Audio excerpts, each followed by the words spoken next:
السلام عليكم السلام عليكم الحمد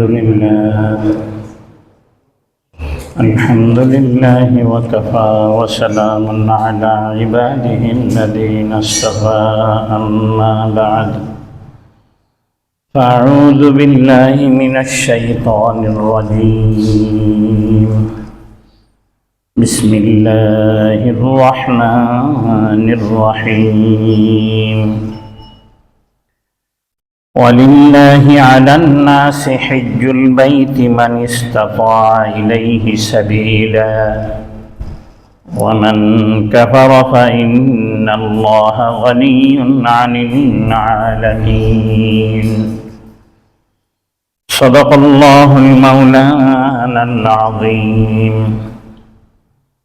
وقال صاحب سيد الأنام صلى الله عليه وسلم الحج المبرور ليس له جزاء إلا الجنة أو كما قال النبي صلى الله عليه وسلم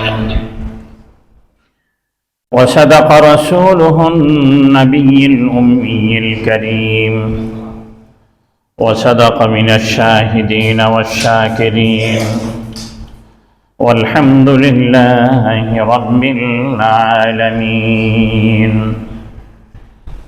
حمد و تعریف اس خدا کی جس نے بخشا زندگی حمد و تعریف اس خدا کی جس نے بخشا زندگی درود سلام اس نبی پر جس نے سکھایا بندگی بلغ العلا بکمالہ کشف الدجى بجمالہ حسنت جمیع خصالہ صلوا علیہ وآلہ اللهم صل على سيدنا ونبينا وشفيعنا وحبيبنا ومولانا محمد صلى الله عليه وعلى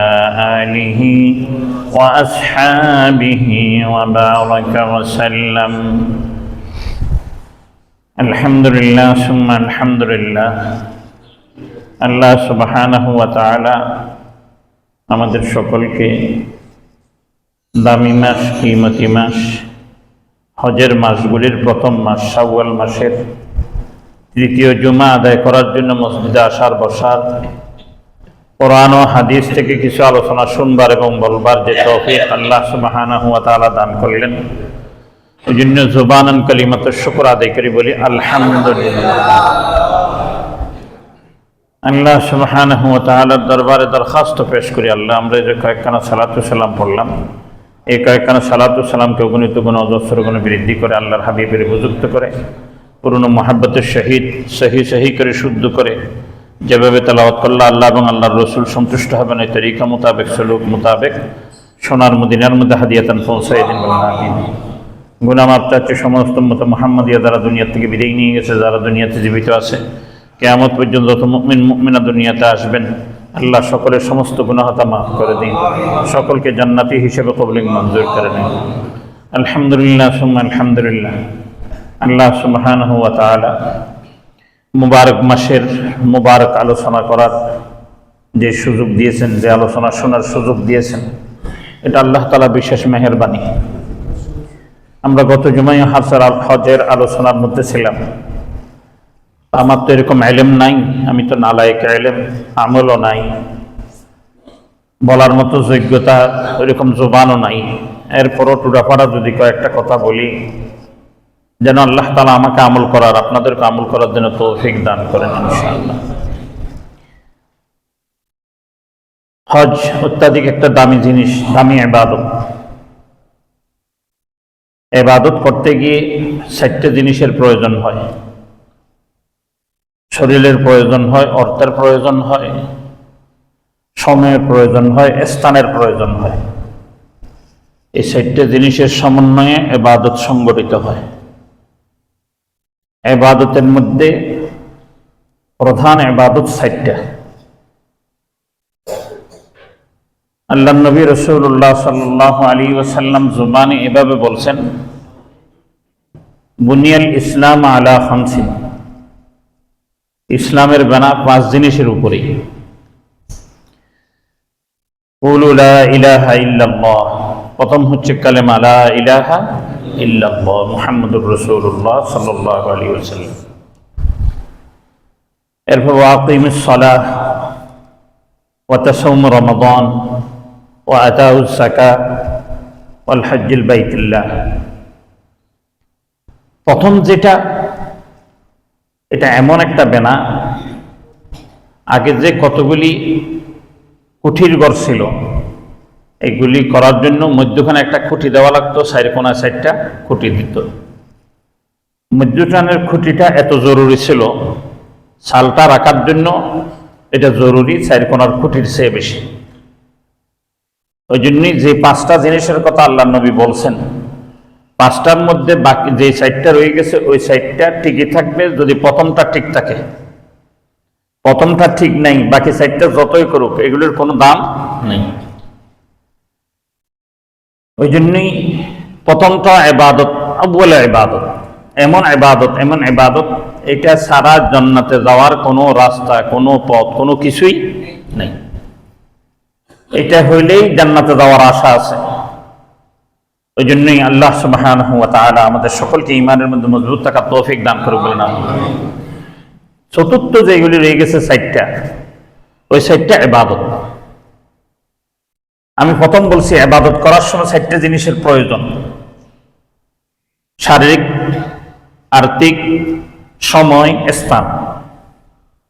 এখন দেখা যাচ্ছে যে 4টা ইবাদত রয়ে গেছে। নামাজ, এই সালাত বা নামাজের সাথে সম্পৃক্ততা রয়ে গেছে 2টা জিনিস, একটা হচ্ছে শরীর আর একটা হচ্ছে সময়।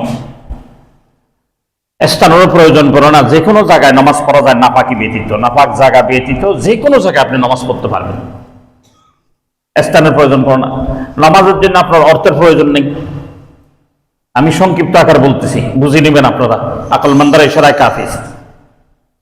2 নম্বর রোজা। রোজার জন্য একই শরীরের দরকার শারীরিক ইবাদত এবং সময়ের দিক দিয়ে ইবাদত। মালেরও প্রয়োজন নেই, স্থানেরও প্রয়োজন নেই। সময় কি? রমজান মাস হইতে হবে, রমজান মাস না হইলে ফরজ রোজা আদায় হবে না। তাহলে সময়েরও প্রয়োজন, শরীরেরও প্রয়োজন। যাকাত, যাকাতের মধ্যে সময়ের প্রয়োজন, মালের প্রয়োজন। সময়ের প্রয়োজন, মালের প্রয়োজন, স্থানের প্রয়োজন নেই, শরীরেরও প্রয়োজন নেই। আমার যাকাত অন্যজনও কি করে দিতে পারবে? আদায় করে দিতে পারবে, আদায় হয়ে যাবে। কিন্তু সময় হওয়া লাগবে, হাউলান হাউল হওয়া লাগবে, মাল হওয়া লাগবে। মালবিহীন, সময়বিহীন কি হইতে পারে না? যাকাত হইতে পারে না। তাহলে দেখা যাচ্ছে যে 3টা ইবাদতের মধ্যে, হুজুর আপনি বললেন 4টা জিনিসের প্রয়োজন, ওই 3টা ইবাদতের মধ্যে তো 3টা লাগে, এরকম একটা ইবাদত পাইলাম না। আপনি এটা 4টা কেমনে বললেন? এখন আমার ইবাদতের আলোচনা শেষ তো হয় নাই, বাকি রয়ে গেছে কয়টা? একটা। এটা কি? হজ। এই হজ এমন একটা জিনিস, যে জিনিস এই 4টা বিহীন হইতে পারে না। এটার মধ্যে শারীরিক লাগবে, মালি লাগবে, স্থান লাগবে, সময় লাগবে। স্থানবিহীন হজ হবে না। কি হজ হবে? আরফার ময়দানে না গেলে হজ হবে, স্থানের প্রয়োজন। বাইতুল্লাহ জিয়ারত তওয়াফ না করলে হজ হবে, মিনার মধ্যে ওয়াজিব আদা না করলে হজ হবে, পাথর না মারলে হজ হবে। তাহলে স্থান লাগতেছে হজের মধ্যে। সময় জিলহজ মাস হইতে হবে, এটা অন্য মাস হইলেও চলবে না। তাহলে সময়ও লাগতেছে হজের মধ্যে, মাল লাগতেছে টাকা। হুজুর আর গপ্প মারার জায়গা ভার না, মক্কা থেকে যারা করবে তাদের কি দরকার? আমাদের 6-7 লাখ টাকা দরকার পড়তেছে, ওদের কি দরকার? হ্যাঁ, ওদের দরকার আছে। কি দরকার? নামাজের জন্য পবিত্র যে কোনো কাপড় হইলে হবে, আপনার পুরান কাপড় হোক, যত হোক হোক, কিন্তু হজের জন্য এহরাম বিহীন হইতে পারবে না। এহরামের যে জোগাড়, এটা আপনাকে করতে কি লাগবে? মাল লাগবে, টাকা লাগবে, টাকা মাল। তাহলে মালবিহীন কি নেই? হজ নেই।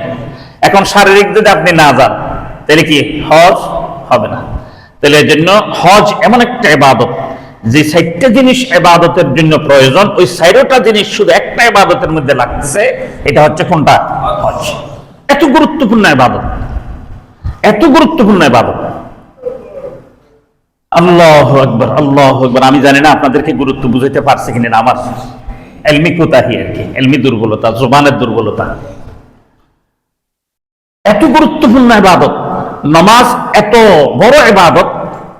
আল্লাহ নবী রাসূলুল্লাহ সাল্লাল্লাহু আলাইহি ওয়াসাল্লাম বলতেছেন, মান তারাকা মুতাআম্মাদান সালাতাল মাকতুবাতি ফাকাদ কাফার। কেউ যদি ইচ্ছে পোষণ করে সালাতে মাকতুবা, ফরজ নামাজ, ফরজ সালাত যদি কি করে ছেড়ে দেয়, সে কাফের হয়ে গেছে।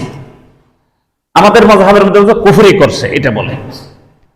কিন্তু দেখেন, যদি কেউ রোজা রাখে, আল্লাহ তাআলা বলছে জাযাউন ইল্লাল জান্নাহ। অন্য জায়গায় আছে জাযাউন, আমি আল্লাহ তাআলা নিজ হাতে তার কি দিই? জাযা দিই।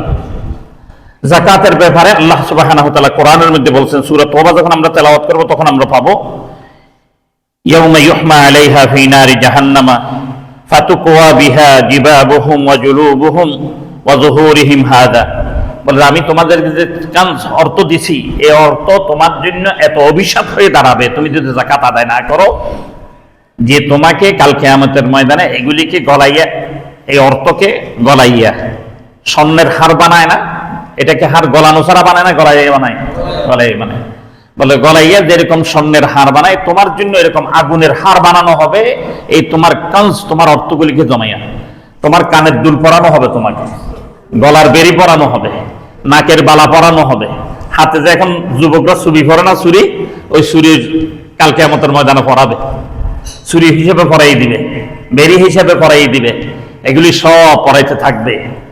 এমন হবে, এত উত্তপ্ত, এত উত্তপ্ত, লাগতে দেরি, ঝুলে যাইতে দেরি নেই। এটা হচ্ছে যাকাতের বেলায়। কিন্তু হজ, হজের আহমিয়ত এত গুরুত্ব বেশি, যে হজের এত গুরুত্ব বেশি, আল্লাহ নবী রাসূলুল্লাহ সাল্লাল্লাহু আলাইহি ওয়াসাল্লাম হজের বেলায় বলতেছেন, যদি তুমি হজ আদায় না করো, তাহলে শুনে রাখো, তুমি ঈমান নিয়ে যাওয়া তোমার জন্য মুশকিল হবে, বরংস তুমি তাদের মতো হয়ে তুমি দুনিয়ার থেকে বিদায় নিবে, হয় ইহুদি হইয়া নতবা নাসারা হইয়া, অর্থাৎ খ্রিস্টান হইয়া নতবা ইহুদি হয়ে তুমি দুনিয়ার থেকে বিদায় নিবে। এটা কার কথা? আমার কথা না আল্লাহ নবীর কথা? আল্লাহ নবীর কথা। তাহলে হজের বেলায় গিয়ে এমন, নামাজের বেলায় বলা যায় নিশ্চিতভাবে বলা যাবে না যে ঈমান নিয়ে যাইতে পারবে না, এটা বলা যাবে না। রোজার বেলায় বলা যাবে না, যাকাতের বেলায় বলা যাবে না। কিন্তু হজের বেলায় বলা যাবে, কেউর উপর হজ ফরজ হয়ে গেছে, হজ আদায় করে নাই, ঈমান নিয়ে যাওয়া তার জন্য দুষ্কর এবং মুশকিল হয়ে যাবে। হ্যাঁ, যদি ওসিয়ত করে আল্লাহ তাআলা দিতে পারে ঈমান তাকে। ওই জন্য হজের এত গুরুত্বপূর্ণ, হজের আহমিয়ত। আল্লাহ নবী রাসূলুল্লাহ সাল্লাল্লাহু আলাইহি ওয়াসাল্লাম, আমি একটা হাদিসে মুবারাকা আপনাদের সামনে নিয়ে আসছিলাম, আল হজ্জুল মাবরুর লাইসা লাহু জাযাউন ইল্লাল জান্নাহ। হজ্জ মাবরুর, মকবুল হওয়া হজ, তার প্রতিদান একমাত্র জান্নাত, একমাত্র জান্নাত তার প্রতিদান। তাহলে এখন এত লক্ষ টাকা, আমি বাংলাদেশের কথাই বলি, আমরা তো আর অন্য দেশের কথা এখন বলবো না, আমাদের মেসদাক, আমাদের দৃষ্টি থাকবে বাংলাদেশের দিকে। বাংলাদেশ থেকে এখন হজ করতে গেলে একদম মিনিমাম খরচ 6 থেকে 7, 6 থেকে একদম কমে, এটার কমে এবার মনে হয় আর নেই। তাহলে 6 থেকে 7 লক্ষ টাকা খরচ করে যদি আমি হজ করতে যাচ্ছি, 6 থেকে 7 লক্ষ টাকা দিয়ে অনেক কিছু করা যায় এখনো। কিন্তু এইটুকুলি টাকা আমি ব্যয় করে হজ করতে যাচ্ছি, হজটা যদি কবুল না হয়, এই হজের কিমত কি? এই হজের দাম কি? কি দাম রইল, কি কিমত রইল? এই হজ্জ মাবরুর হওয়ার জন্য আমরা মনে করি যে ফরজ আদায় করলে হয়ে যাবে, ওয়াজিবগুলি আদায় করলে হয়ে যাবে। আমি ফরজ ওয়াজিবের মধ্যে পরে আসতেছি। এর আনুষঙ্গিক যে কাজগুলি না করলে ফরজ আদায় করার পরও কবুল হওয়া কি হয়ে যাবে? দুষ্কর এবং মুশকিল হয়ে যাবে। আনুষঙ্গিক কাজগুলি না করলে ওয়াজিব আদায় করার পরও হজ্জে মাবরুর হওয়া দুষ্কর এবং মুশকিল হবে। তাহলে এই আলোচনাগুলি তো আগে দরকার। আসেন, প্রথম এক নম্বর যেটা, এটা হচ্ছে কাসবুল হালাল, হালাল খাওয়া, অর্থাৎ হালাল রিজিকের দ্বারায়, হালাল মালের দ্বারায় হজ করা। হজের পূর্ণ খরচ হালালের দ্বারায় যাবে, এবং হজের পরও ওই ব্যক্তি হালালের উপর ইস্তেকামত থাকবে, দৃঢ়তা থাকবে, সে হারামের দিকে আর কখনো যাবে না। এটা থেকে পরিপূর্ণ কি করবে, তওবা করতে পারবে, ওই ব্যক্তির হজ কবুল হবে। কিন্তু হজ করছে ঠিক আছে হালাল দিয়ে, আসার পর আবার হারামের মধ্যে জড়াই গেছে, তাইলে বোঝা যাবে তার হজ কবুল হয়নি। এই হজ্জে মাবরুর যেটা কবুল হজের জন্য কয়েকটা শর্ত, তার মধ্যে একটা হচ্ছে এটা কি খাওয়া, হালাল বক্ষণ খাওয়া। আল্লাহ নবী রাসূলুল্লাহ সাল্লাল্লাহু আলাইহি ওয়াসাল্লাম এই ব্যাপারে বলেন, ইযা খারাজা বিন নাফকাতিল খাবিসা ফাওয়াদা'a রিজলাহু ফিল গুরজি ফানাদা লাব্বাইক আল্লাহুম্মা লাব্বাইক লাব্বাইক লা শারীকা লাকা লাব্বাইক ইন্নাল হামদা ওয়ান নি'মাতা লাকা ওয়াল মুলক লা শারীকা লাক নাদাহু মুনাদিন মিনাস সামা লা লাব্বাইকা ওয়া লা সাদাইকা زادتك حرام ونفقتك حرام وحجك غير المبرور أو كما قال النبي صلى الله عليه وسلم আল্লাহ নবী রাসূলুল্লাহ সাল্লাল্লাহু আলাইহি ওয়াসাল্লাম বলেন, ইজা খারাজা বিন নাফকাতিল খাবিসা, তুমি যখন নাকি তোমার হজের খরচ আদি, হজের পরের খরচ আদি তুমি যদি হারাম থেকে করো, খাবিসা মানে হারাম, হারাম থেকে যদি তুমি করো, ফাওয়াজা রিজলাহু ফিল গুরজি, যখন তুমি হজের জন্য বের হয়ে গেলে,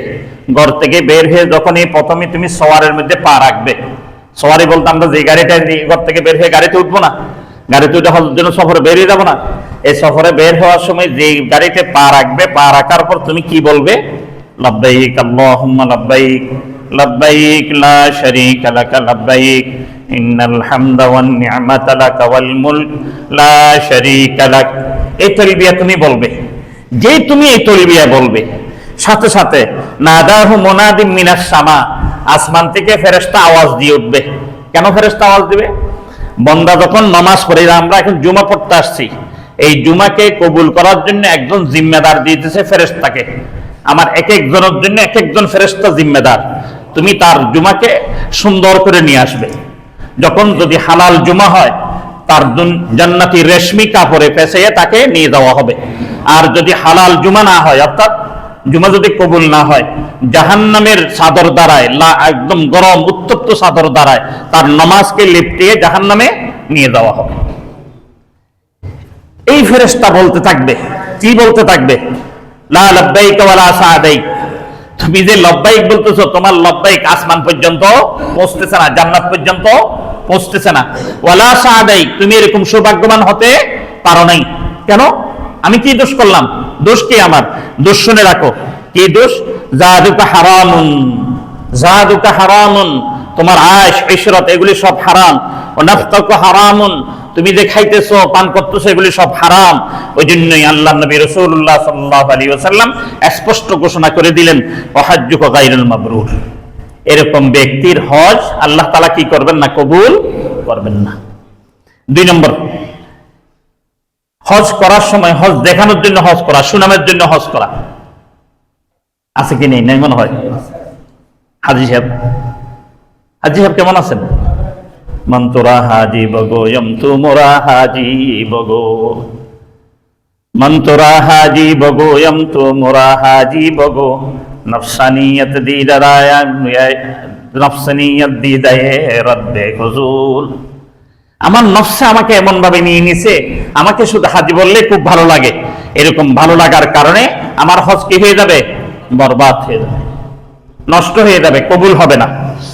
কারণ আল্লাহ নবী রাসূলুল্লাহ সাল্লাল্লাহু আলাইহি ওয়াসাল্লাম হজের জন্য একটা দোয়া করছেন, আল্লাহুম্মা হাজ্জাতাল লা রিয়া ফিহা ওয়ালা সুমআ, হে আল্লাহ আমার হজকে আপনি অহংকার মুক্ত ভাবে কি করেন, কবুল করেন। এবং আমি সুনামের জন্য যে করতেছি, এরকম আমি সুনামের জন্য করি নাই, তুমি আমার উপর ফরজ করছিলে, শুধু আমি ফরজটা আদায় করছি। কেউ আমাকে হাজি না বললো আমার কোনো আপত্তি নেই, কেউ আমাকে যদি হজ করে না এরকম বললো আমার কোনো আপত্তি নেই, আমার হজ কবুল হয় না এটা বললো আমার আপত্তি নেই, কিন্তু তুমি যদি আমার হজটা কবুল করে নাও যথেষ্ট হয়ে যায়। ওই জন্যই কোনো অহংকার থাকতে পারবে না, রিয়া থাকতে পারবে না, কোনো সুনামের জন্য আমার হাজি সাহেব বলার জন্য হজ করা যাবে না। 2 নম্বর। 3 নম্বর, আহার করানো, অর্থাৎ হজে গেছি তখনও কেউকে একটু খানা খাওয়াবো, এবং আসার পরও মেহমানদারি করা, এখানেও মেহমানদারি করা, এখানেও মেহমানদারি, অর্থাৎ দিলকে ওয়াসাআত করা, প্রশস্ত করা, দিল প্রশস্ত হইতে হবে হাজির জন্য। সংকুচিত দিলের অন্তরের মানুষের হজ কবুল হবে না। দিল প্রশস্ত হইতে হবে।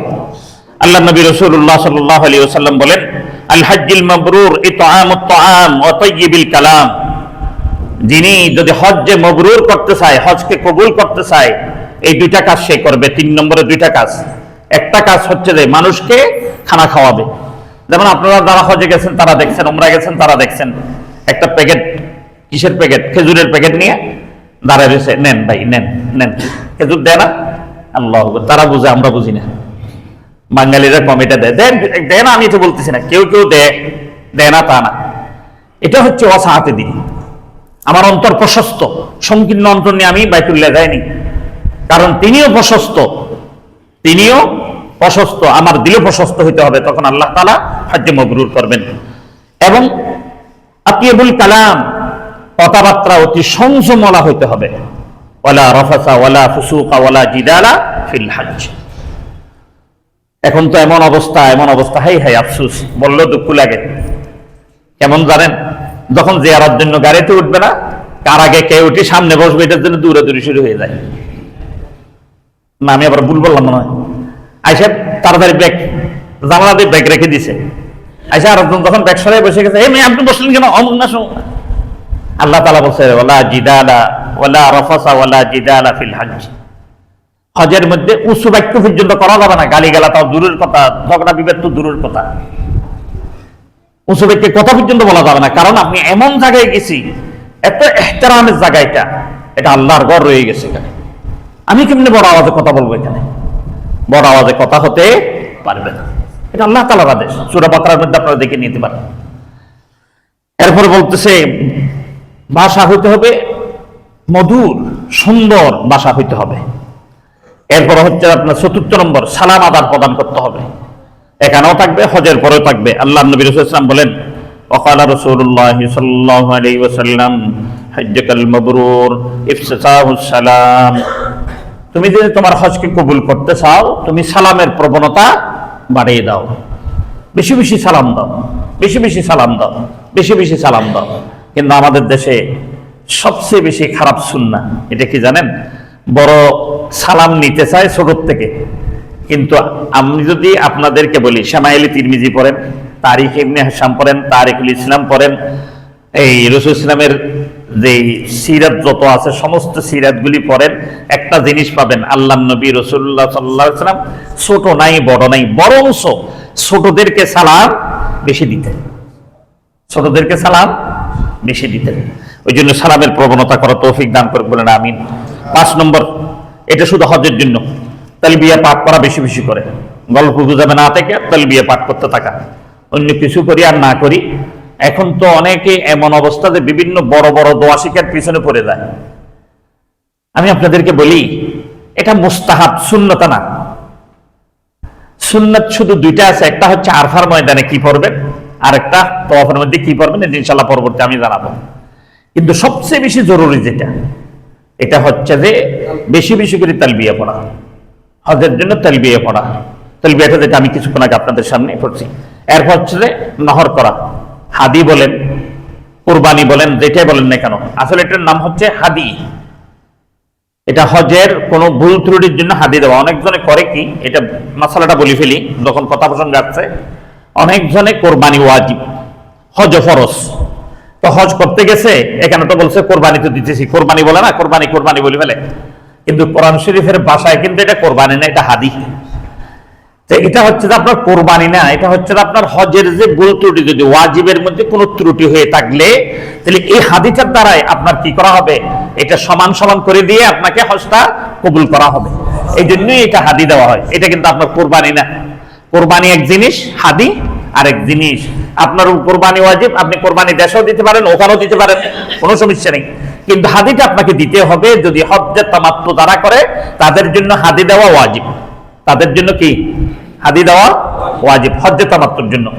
হজে ইফরাদের জন্য এটা ফরজ জরুরি না। হজ্জে কিরান যেটা বলা হয় এটার জন্য জরুরি। এটার জন্য তো কেউ কেউ ফরজ বলে দিয়েছে, হজ্জে কিরান যে করবে অবশ্যই অবশ্যই সে কি দিবে, হাদি দিবে। আবার হজ্জে তামাত্তুর মধ্যে যদি কেউ যদি হাদি নাও দেয়, তাও হজ আদায় হয়ে যাবে। এটা বিভিন্ন ধরনের মতামত, কিন্তু আমাদের মাযহাবের মধ্যে মত হচ্ছে হাদি দেওয়া ওয়াজিব, হাদি দিয়ে দিতে হবে। আল্লাহ সুবহানাহু ওয়া তাআলা আমাদের সকলকে কুরবানি এবং হাদির মাসালাকে পার্থক্য করে বুঝার সমঝার তৌফিক দান করুন বলেন আমিন। 6 নম্বর, অন্যের সাথে প্রতিবেশীর মতো ব্যবহার করা। এখানে আমার প্রতিবেশী নাই বিদায় আমি আসলাম, কিন্তু তার সাথে আমি ঝগড়া করবো, এটা হতে পারে না। প্রতিবেশীর সাথে যেরকম ঝগড়া করে না, অনুরূপ ভাবে হজে যাওয়ার পর ওখানে ঝগড়া করা যাবে না। কথাবার্তা সংযমী ভাবে বলতে হবে। হজের থেকে আসার পর যে কোনো কেউর সাথে যেভাবে সেভাবে কথা বলা যাবে না, কথার মধ্যে সংযমী হইতে হবে। কারণ আল্লাহ পাক রব্বুল আলামিন বলেন ওয়া হুসনুল আখলাক, আমি তোমার জন্য হুসনে আখলাক দিয়ে দিছি। হাজ্জিল মাবরুর ওয়া হুয়া হুসনুল আখলাক, তোমার হজকে তুমি যদি কবুল করাইতে চাও তাহলে তুমি হুসনে আখলাক গ্রহণ করো, তোমার জবানকে তুমি সংযম করো। 7 নম্বর, ধৈর্য সবর আনতে হবে। কারণ ওয়াসসাবরু হাজ্জিল মাবরুর, আল্লাহ নবী সাল্লাল্লাহু আলাইহি ওয়াসাল্লাম স্পষ্ট বলেছেন সবরই হচ্ছে তোমার হজ্জে মাবরুর। ধৈর্য ধারণ করতে হবে। এখন তো ধৈর্য ধারণ আমরা এমন অবস্থা হয়ে গেছে, যখন খানা আনে তো যারা গেছেন তারা দেখছেন কার্টনে করে খানা আনছে, হয়তো একটু অনুন্নত যারা তাদের জন্য পলিথিন করে আনে, একটু যারা একটু উন্নত হয় তাদের জন্য একটু প্যাকেজিং করে আনে, বেশ কম, শুধু এতটুকু, বাকি অন্য সব ফাঁক প্রত্যেক জায়গাতেই আনার পরে খানা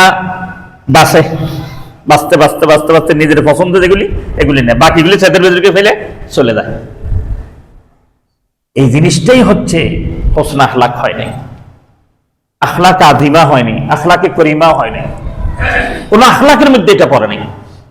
ওই জন্য আমরা যারা হজে যাব এই কিছু টুকটাক কিছু জিনিসের বেলায় খুব সতর্ক থাকবো। আখলাক কারে কয় জানেন? আখলাক কারে কয়? এই যে আমরা মসজিদে আসার সময় এখানে জোতা যখন সামনে সব বড়া থাকে, তো অন্যজন করে কি মারে না জোতার বাড়ি, জানেন? কাল কিয়ামতের ময়দান আপনাকে এই জোতার বাড়ি দিয়ে তার জোতাটা এখান থেকে মেরে দিলেন, এটা জবাবদিহি করতে হবে। কি মনে করেন আখলাক? আপনি জোতা দূর করলেন, জোতার উপর পা দিয়ে আপনি চলে আসেন, কিন্তু আপনি জোতা বাড়ি দিয়ে ঠেলে দিয়ে ফেলে দিয়ে আপনার এখানে খুললে আপনি আবার জোতা নিয়ে আবার জোতা অনেকজন করে কি অন্য জোতার উপর মারতেছে, সব মালিক ওই বেড়া জোতার উপর পড়ছে। এগুলি আখলাক এমন জিনিস, আখলাকের আলোচনা মাসকে মাস করলে শেষ হবে না।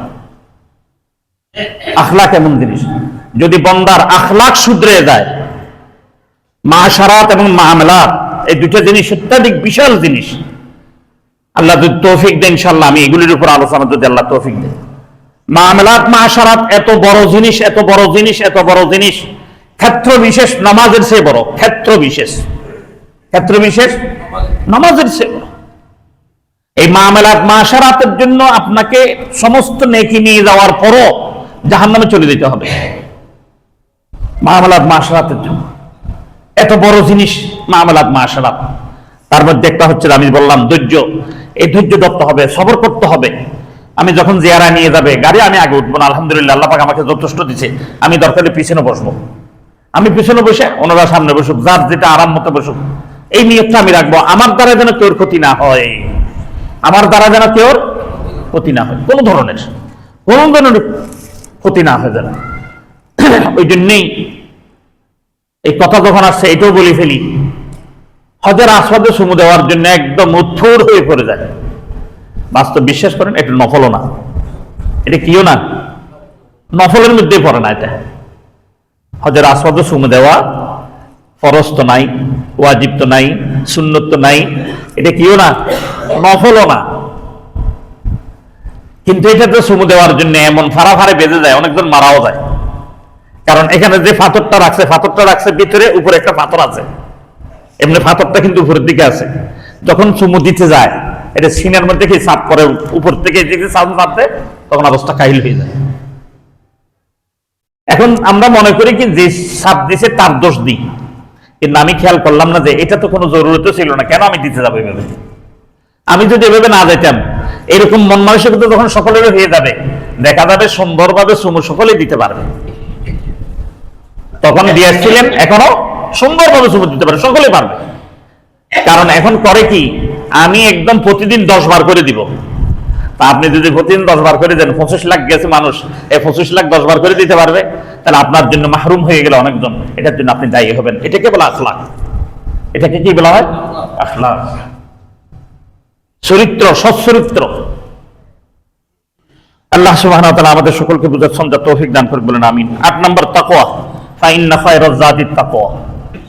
আল্লাহ নবী রাসূল সাল্লাল্লাহু আলাইহি ওয়াসাল্লাম বলেন, তোমার তাকওয়া অবলম্বন করতে হবে মজবুত আকারে হজের জন্য। 9 নম্বর, দুনিয়ার প্রয়োজন ব্যতীত অন্য কাজের মধ্যে মাশগুল না হওয়া। দুনিয়াবি অন্য কাজের মধ্যে প্রয়োজন যতটুকু ততটুকু, প্রয়োজনের বাইরে যেন মশগুল না থাকা, ইবাদতে মশগুল থাকা। 10 নম্বর, আখিরাতের প্রতি আগ্রহ বেশি হওয়া। ওয়াত্তাকুনি ইয়া উলিল আলবাব, বলে তোমার মধ্যে যখন আখিরাতের জাগ্রত হবে, আখিরাতের বেশি কাজ করার ইচ্ছা করবে, তাহলে মনে করবে তুমি জ্ঞানী, তুমি গুণী, তুমি হজ আসছো, হজ্জুল মাবরুর, তোমার হজ কবুল হয়ে গেছে। 11 নম্বর, হজের আগের অবস্থান এবং পরের অবস্থানের মধ্যে পার্থক্য হওয়া। পার্থক্য কি? আগে অফিসের মধ্যে ঘুষ কম খাইছে, এখন একটু বেশি খাবো, কি বলেন? আগে সুদ 1 লাখ টাকার খাইছে, আমি 10 লাখ টাকার সুদ খাবো। এটা পরিবর্তন। পরিবর্তন হচ্ছে নেকি এবং বদি, গুনাহ এবং ভালো কাজ আর মন্দ কাজের পরিবর্তন। মন্দ কাজ ছেড়ে দেওয়া, ভালো কাজ নিয়ে নেওয়া। ছোট থেকে ছোট মন্দ কাজ ছেড়ে দিব, ছোট থেকে ছোট নেক কাজ ধরে নিব। আগ্রহ বহন যখন ধরে নিব, তখন আল্লাহ সুবহানাহু ওয়া তাআলা আমার হজকে কি করবেন? কবুল করবেন।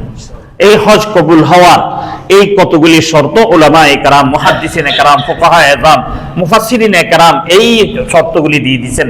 এই শর্তগুলি, আরো অনেক শর্তগুলি আছে, আমি মূল শর্তগুলি আপনাদের সামনে আনলাম। এই শর্তগুলি যে ব্যক্তি পালন করবে, ফরজ আদায় করার পর, ওয়াজিব আদায় করার পর তার হজ কি হয়ে যাবে? মকবুল হয়ে যাবে। কিন্তু বান্দা ফরজ আদায় করছে, ওয়াজিব আদায় করছে, কিন্তু আনুষঙ্গিক এই হকগুলি সে আদায় করে নাই, তখন ওই ফরজ তাকে কি দিতে পারে না? হজ্জে মকবুল হতে পারবে না, ওয়াজিবের কারণে হজ্জে মকবুল হতে পারবে না। ওই জন্য হজ্জে মকবুল হওয়ার জন্য শুধু ফরজ আদায় করলাম, ওয়াজিব আদায় করলাম এটা নয়, ওয়া ফরজ ওয়াজিবের সাথে আনুষঙ্গিক জিনিসগুলি আমাকে খেয়াল রাখতে হবে। আমি একজন মুসলমান, এই হিসাবে যখন আমি হজ আদায় করব, ইনশাআল্লাহ সুম্মা ইনশাআল্লাহ হজ এমন অবস্থা হবে যেটা আমি আর আপনি কল্পনাই করতে পারবো না।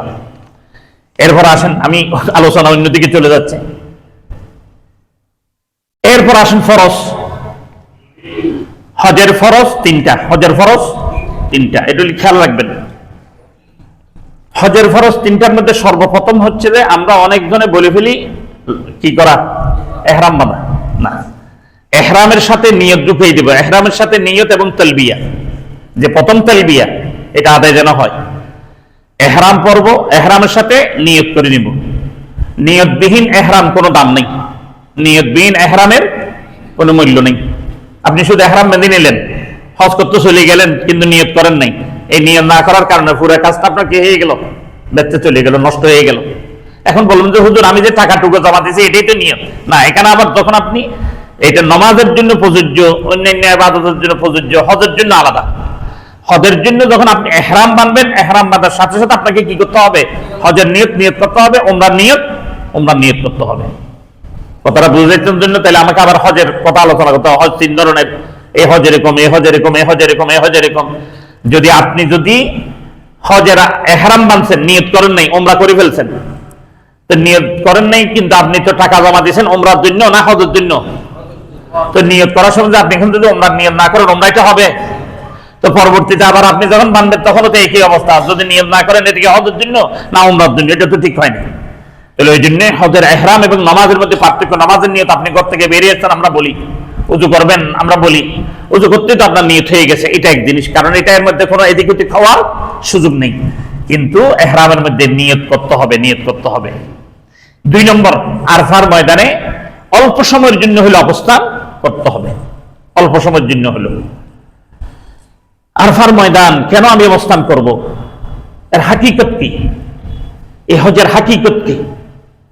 হজের হাকিকতের মধ্যে সর্বপ্রথম যে জিনিসটা, এটা হচ্ছে মুহাব্বতের বহিঃপ্রকাশ। মুহাব্বত, মুহাব্বত, মুহাব্বত। মুহাব্বত বিহীন হজের কোনো দাম নাই, হজের কোনো কিমত নেই। মুহাব্বত বিহীন হজ করার দ্বারাই আমার মধ্যে হজের হাকিকত বুঝে আসবে না। হজ কি জিনিস? মনে হবে একটা কালো ঘরের সামনে তো ঘুরতেছি, মনে হবে একটা খোলা মাঠের মধ্যে গেছি, এই কি আবার এটা আজগবি জিনিস। যখন আমার মধ্যে আল্লাহ সুবহানাহু ওয়া তাআলার মুহাব্বত অন্তরের মধ্যে পরিপূর্ণ থাকবে, তখন আল্লাহ সুবহানাহু ওয়া তাআলার কালো ঘর দেখার সাথে সাথে আমার চোখ দিয়ে পানি পড়া আরম্ভ হয়ে যাবে। আমার দিল নরম হয়ে যাবে, আমার এমন কাইফিয়ত এবং অবস্থা হবে যেটা বলার মতো নয়। কারণ মাহবুবকে পাই নাই, ঠিক আছে, মাহবুবের আসার পাওয়া গেছে। আমি যাকে ভালোবাসি আমি তাকে পাইনি, ঠিক আছে, কিন্তু তার একটা নিশানা নিয়ে আমি বেঁচে রয়েছি। কথা বুঝতেছেন?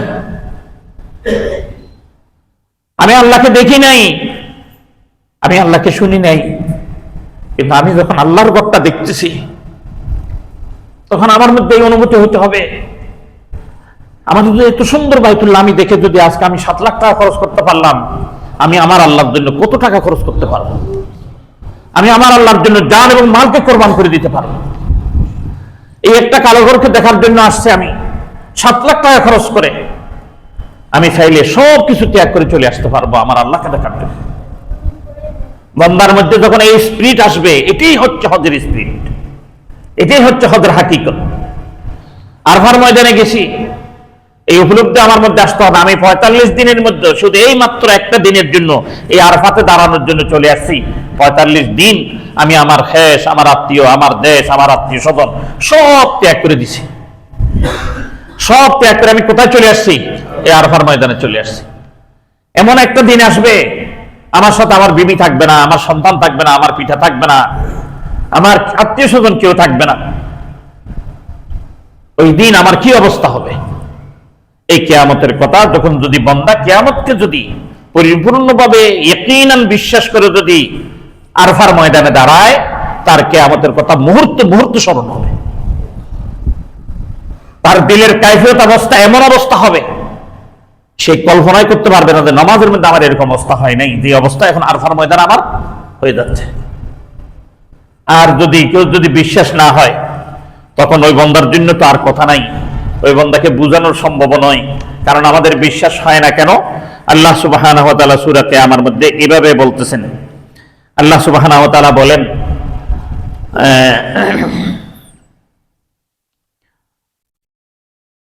আহাসিবান নাসু আন নাজমা ইযামা বালা কাদিরিনা আলা আন নুসাব্বিয়া বানানা। আহাসিবুল ইনসান, মানুষ কি হিসাব করে বসে রয়ে গেছে? লান নাজমা ইযামা, আমি তাদেরকে কি একত্রিত করতে পারবো না, এই ভাব তাদের রয়ে গেছে।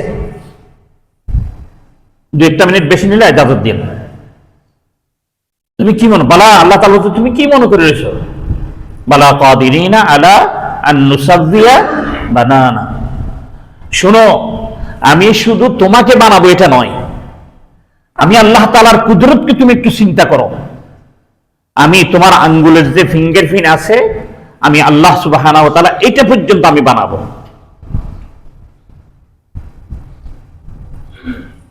কেমন বানাবো? শুধু এতটুক নয়, তোমার এখন যে এরকম ডান হাতের ফিঙ্গারপ্রিন্ট আর বাম হাতের আঙ্গুলের ফিঙ্গারপ্রিন্টের মধ্যে পার্থক্য রয়ে গেছে, আমি এতটুকু পার্থক্যটা ওই সময় থাকবে। এবং শুধু তোমার 2 আঙ্গুলের না, আদম আলাইহিস সালাম থেকে নিয়ে কিয়ামত পর্যন্ত যত মানুষ দুনিয়াতে আসছেন সমস্ত মানুষের সমস্ত আঙ্গুলের ফিঙ্গারপ্রিন্ট আমি এক এক ধরনের করে দিয়েছি।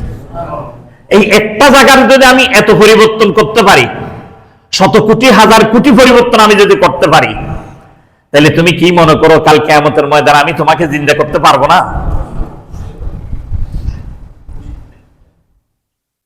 শুধু এতটুক নয় বান্দা, তুমি তোমার চোখের দিকে তাকাও, তোমার এক চোখের ফিঙ্গারপ্রিন্ট একটা, আর এক চোখের ফিঙ্গারপ্রিন্ট আরেকটা। এটা বিশ্বাস হয় না? বিশ্বাস না হলে তাহলে আপনি দেখবেন, মোবাইল আছেন আপনার, মোবাইলে এমনি দেখা করেন না, চোখে দিয়ে দিবেন, এক চোখ বন্ধ করে এমনি দিবেন, হইব না, হইব না, দোনো চোখ দিবেন, হয়ে যাবে। আল্লাহ তাআলা বলতে, আমি যে চোখ তোমাকে দিয়েছি এখন ফিঙ্গারপ্রিন্ট, ওই চোখের ফিঙ্গারপ্রিন্ট দিয়ে আমি তোমাকে কাল কিয়ামতের ময়দানে উঠাবো। তোমরা মনে করছো এই ফিঙ্গারপ্রিন্ট শুধু দুনিয়াতে কাজে লাগে, কাল কিয়ামতের ময়দানে এই ফিঙ্গারপ্রিন্ট কি কাজে লেগে যাবে। ওই জন্যই আল্লাহ সুবহানাহু ওয়া তাআলা আমাদের সকলকে, ও ভাইও আমি অনেক কথা বলতাম, সময় আমাকে ইজাজত দিচ্ছে না। আরফার ময়দান এমন একটা ময়দান, যে ময়দান থেকে অনেকে অনেকে বলছেন, হাদিসও আছে, কিয়ামত ওখান থেকে আরম্ভ হবে। এটা একটা কিয়ামতের সানি ময়দান, দ্বিতীয় ময়দান। জন্য ভাইও আরফার ময়দানে এমন ভাবে যাচ্ছি, কি যাচ্ছি, দেখবেন যারা হজ প্রশিক্ষণ দেয় না, ওখানে যারা গেছেন তারা দেখবেন যে কোনো কেউ শুনে বলে হজে যাওয়া, ওখানে যাওয়ার সময় আসবাব কম নিবেন। দেশ থেকে যখন যাচ্ছে পুরো ব্রিক ফিস করে এই জামা কাপড় অমুক স্যান্ডেল টেন্ডেল সব নিয়ে গেছে, কিন্তু হোটেলের মধ্যে সব রাখিয়া যখন আরফার মাঠে যায় জানেন কি নিয়ে যায়? একটা চাদর নে, হ্যাঁ, দুইটা এহরাম নে, দুইটা জোতা নে, আর কিছু নিতে পারে না। এগুলি নিয়ে চলে যায় কোথায়? আরফার মাঠে। কেন এগুলি নিয়ে যাচ্ছ কেন? ব্রেকফাস্টটা পুরো নিয়ে যাও, লাগেজটা পুরো নিয়ে যাও। বলে না না, এটা নিয়ে গিয়ে তোমার কোনো কাজ আসবে না, এখানে এটা কোনো কাজ আসবে? আরফার মধ্যে নেই লাগেজ, কোনো কাজে আসবে? কোনো কাজে আসবে না। আল্লাহ তাআলা বলছে, শুনো, যেরকম লাগেজ নিয়ে সৌদি আরব আসছিলে হোটেলের মধ্যে রেখে চলে আসতে হয়েছে আরফার ময়দানে, আমি তোমাকে বলতেছি শুনো, কাল কিয়ামতের ময়দানে তোমার মাও তোমার কাজে আসবে না, তোমার বাবাও তোমার কাজে আসবে না, সব তোমার আশপাশ আছে, কোনো কিছু তোমার কোনো কাজে আসবে না, নিয়ে আসতে তুমি পারবেও না। আরফার ময়দান এমন ময়দান আমাকে পরকালের কথা স্মরণ করাই দেয়, কিয়ামতের কথা স্মরণ করাই দেয়। যখন কিয়ামতের কথা স্মরণ হবে, আমার বলেন, যদি যার দিলের মধ্যে কিয়ামতের কথা পূর্ণাঙ্গভাবে বসে যাইতে পারে, ওই বান্দা আরফার ময়দানে গিয়ে কি অবস্থা হয়ে যাবে তার। ওই জন্য আরফার ময়দানে আদম আলাইহিস সালাতু ওয়াস সালাম এমন দোয়া করছেন যে দোয়াটা আল্লাহ সুবহানাহু ওয়া তাআলা পুরো উম্মতের জন্য কি করে দিলেন? দায়মান কায়মান করে দিলেন। তোমরা যখন আরফার ময়দানে যাবে এই দোয়াটা বেশি বেশি করে করবে। কোনটা? রব্বানা যালামনা আনফুসানা ওয়া ইন লাম তাগফির লানা ওয়া তারহামনা লানাকুনান্না মিনাল খাসিরিন।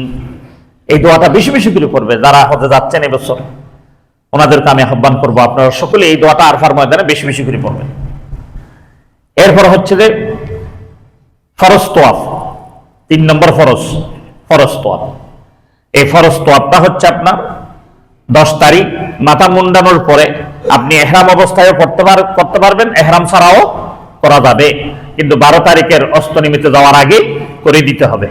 এর বাহিরে যদি চলে যায় তাহলে ফরজ তোয়াফ আদায় হবে না। ফরজ তোয়াফের মধ্যে একটা সুন্নাহ দোয়া আছে। এটা হচ্ছে কি?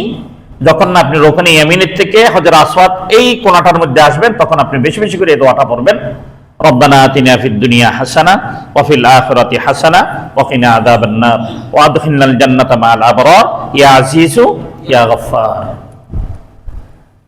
এই কমপক্ষে এই দুইটা দোয়া কমপক্ষে শিখে নেবেন। বাকি দোয়াগুলি যদি নাও শিখতে পারেন কোনো সমস্যা নেই। এটার উপর আগামী জুমায় যদি দোয়া না শিখার পরও হজ কবুল হয়, দোয়া ছাড়াও হজ কবুল হয়, এরকম একটা ঘটনা ইনশাআল্লাহ আগামী জুমা যদি আল্লাহ তৌফিক দেয় আপনাদের সামনে আলোচনা করব। আল্লাহ সুবহানাহু ওয়া তাআলা আমাদের সকলকে আগামী জুমা পর্যন্ত হায়াতান তাইয়্যিবা দান করুন, তৌফিক দান করুন। আমিন। ওয়া আখিরু দাওয়ানা আলহামদুলিল্লাহি রাব্বিল আলামিন।